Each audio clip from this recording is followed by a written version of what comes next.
മണ്ഡല പുനർനിർണയവുമായി ബന്ധപ്പെട്ട് കേന്ദ്രത്തിനെതിരായ തമിഴ്നാടിന്റെ പ്രതിഷേധ പരിപാടിയിലേക്ക് മുഖ്യമന്ത്രി പിണറായി വിജയന് ക്ഷണം.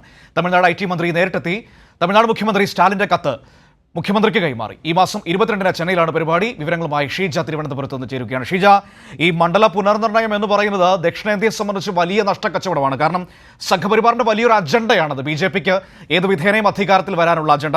നോർത്തിൽ സീറ്റുകൾ കൂടും, ഇവിടെ വലിയ തോതിൽ സീറ്റുകൾ കുറയുകയും ചെയ്യും. അതിലേക്കൊരു ഐക്യനിര രൂപപ്പെടുന്നു.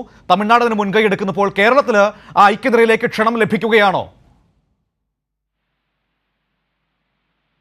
പുനർനിർണയത്തിലൂടെ കേന്ദ്രം നടത്തുന്ന നീക്കം, അതിനെതിരെ വലിയ തോതിലുള്ള പ്രതിഷേധം തന്നെയാണ് ഉയർന്നു വരുന്നത് ദക്ഷിണേന്ത്യൻ സംസ്ഥാനങ്ങളിൽ നിന്ന്. പ്രത്യേകിച്ചും തമിഴ്നാട് ഈ ഒരു പ്രതിഷേധ പരിപാടിക്ക് ഒരു ആഹ്വാനം തന്നെ ചെയ്തിരിക്കുന്നു. ഈ മാസം 22-ന് ചെന്നൈയിൽ വെച്ചിട്ടാണ് ഈ കേന്ദ്രത്തിനെതിരായിട്ടുള്ള ഈ ഒരു പ്രതിഷേധം സംഘടിപ്പിച്ചിട്ടുള്ളത്. അതിന്റെ ഭാഗമായാണ് ഇപ്പോൾ കേരളത്തിലെത്തി മുഖ്യമന്ത്രി പിണറായി വിജയനെയും ഈ ഒരു പരിപാടിയിലേക്ക് ക്ഷണിച്ചിരിക്കുന്നത്. തമിഴ്നാടിന്റെ IT മന്ത്രി നേരിട്ടെത്തിയാണ് ഇന്നിപ്പോൾ മുഖ്യമന്ത്രിയെ നേരിൽ കണ്ട് സ്റ്റാലിന്റെ, തമിഴ്നാട് മുഖ്യമന്ത്രിയുടെ കത്ത് സംസ്ഥാന മുഖ്യമന്ത്രിക്ക് നൽകിയിരിക്കുന്നത്. സമ്മേളനത്തിൽ മുഖ്യമന്ത്രി പിണറായി വിജയൻ പങ്കെടുക്കണമെന്നുള്ളൊരു താല്പര്യം ഈ സ്റ്റാലിന്റെ കത്തിൽ ഉൾപ്പെടുന്നുണ്ട്. സമ്മേളനത്തിന് ഏതായാലും പൂർണ്ണ പിന്തുണ നിലവിൽ മുഖ്യമന്ത്രി പിണറായി വിജയൻ അറിയിച്ചിട്ടുണ്ട്.